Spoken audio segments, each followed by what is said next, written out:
G Konduru ZP high school ప్రాంగణంలో ఆసరా చెక్కుల పంపిణీ కార్యక్రమంలో ఎంపీ కేశినేని నాని మాట్లాడుతూ పేదవాడికి అవకాశం ఇచ్చిన పేదల పక్షపాతి జగన్ బాబు గ్యారంటీ ఆయనకి ఆయన కుమారుడు లోకేష్ కి మాత్రమే. మీకోసం ముఖ్యమంత్రి ఇన్నిసార్లు బటన్ నొక్కారు. మీరు ఒక్కసారి పోలింగ్ బూత్ కు వెళ్లి 2 బటన్లు నొక్కండి చాలు. రెట్టింపు సంక్షేమ పథకాలను ఇస్తారు. 500 సార్లు మీకోసం బటన్ నొక్కుతారు. చంద్రబాబు ముఖ్యమంత్రి కావడం జరగదు. చంద్రబాబుని ఎమ్మెల్యే సీటు అడిగితే 200 కోట్లు అడుగుతారు. నేనే సాక్ష్యం. ఇన్ఛార్జి సర్నాల తిరుపతిరావు యాదవ్ మాట్లాడుతూ మాజీ మంత్రి తమ పార్టీ టికెట్లు అమ్ముకుంటుందని చెప్పారు. ఆయనకే గ్యారంటీ లేదు. ఇంకా ప్రజలకు ఏం గ్యారంటీ ఇస్తారు? ఎంపీగా కేశినేని నాని, ఎమ్మెల్యేగా నన్ను గెలిపించండి. అందుబాటులో ఉంటాడు. పార్టీ పెట్టినప్పటి నుంచి వైఎస్ఆర్సీపీ కోసం కష్టపడినటువంటి వ్యక్తి జగనన్న సైనికుడు. ఆ వ్యక్తిని మీకు పంపించాడు. మీరు చక్కగా ఆయన ఆదరించండి. అట్లాగే జగన్ గారు మీకోసం నాకు చెప్పినట్టు 225 సార్లు 25 సార్లు మీకోసం పక్కన నొక్కేది ఈ 4.5 ఏళ్ళలో. కరోనా లేకపోతే ఇంకెక్కువ సార్లు నొక్కేవాళ్ళు. మళ్ళీ మీరు ఆయన అడిగేది ఏంటంటే, మీరు ఒక్కసారి పోలింగ్ బూత్కి వెళ్ళి 2 బటన్లు అక్కడ నా కోసం అంటున్నాను. నొక్కుతారా? ఎన్ని నొక్కుతారు? ఆ 2 ఉంటాయి లేదా ఎన్ని నొక్కుతారు? నాకు తెలిసి జగన్ గారి కోసం ఎన్ని నొక్కుతారు. ఇంకా ఇప్పుడు 2.5 లక్షల కోట్లు ఇచ్చారు జగన్ గారు. మీరు ఎంపీకి ఎమ్మెల్యేకి 2 ఫ్యాన్ గుర్తు మీద నొక్కండి. మళ్ళీ 500 సార్లు బటన్ నొక్కి 500. ఇవాళ కొంతమంది టీడీపీ నాయకులు ఏదో చెప్తున్నారు, ఎల్లం రోజు కాగితాలు ఇస్తున్నారు. బాబు భవిష్యత్తు అంట, అంతా గ్యారంటీ అని అంట. ఇక్కడ తిరిగాడు వనరుదాకా. ఒక 10 సంవత్సరాలు 5 సంవత్సరాలు ఎమ్మెల్యేగా చేశారు, 5 సంవత్సరాలు మంత్రివర్గంగా చేశారు.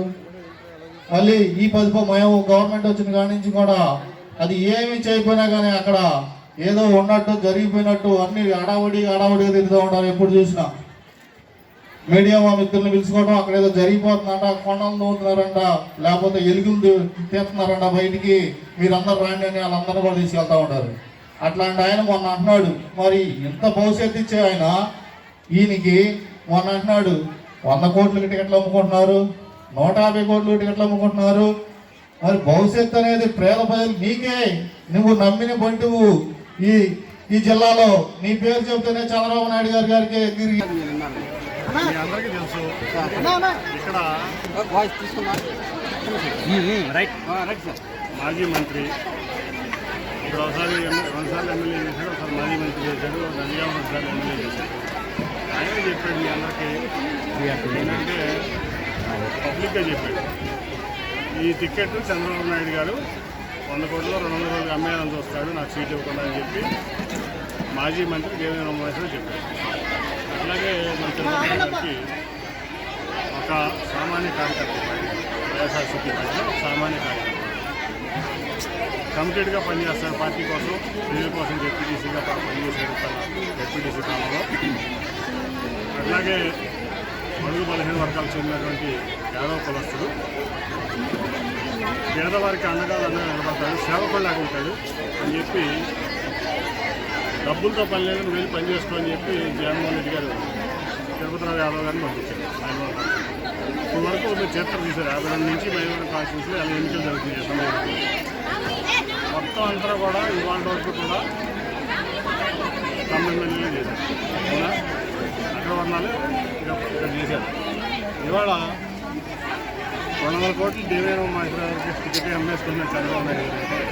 నాకన్నా మీకు ఎలా తెలుస్తుంది వెళ్తుంది పార్లమెంట్ టికెట్. ఇవాళ తిరుపతిరావు గారిని ఒక సామాజికంగా ఆర్థికంగా అన్ని రకాలుగా వెనకబడి పార్టీ కమిట్మెంట్తో ఉన్నటువంటి సామాన్య కార్యకర్తని ఒక ప్రజాప్రతినిధిగా చేయాలంటే అది ఒక్క జగన్మోహన్ గారి వల్ల సాధ్యం. డబ్బులకి టికెట్ అమ్ముకునే వ్యక్తి చంద్రబాబు నాయుడు అని దేవేంద్ర ఉమామహేశ్వరరావు చెప్పారు. నేనేం చెప్పాను, ఆయనకి అత్యంత విశ్వాసపాత్రుడు, ఆయనకి అత్యంత నమ్మకస్తుడు. పెద్దబాబు ఆయన అయితే చిన్నబాబు మనబాబు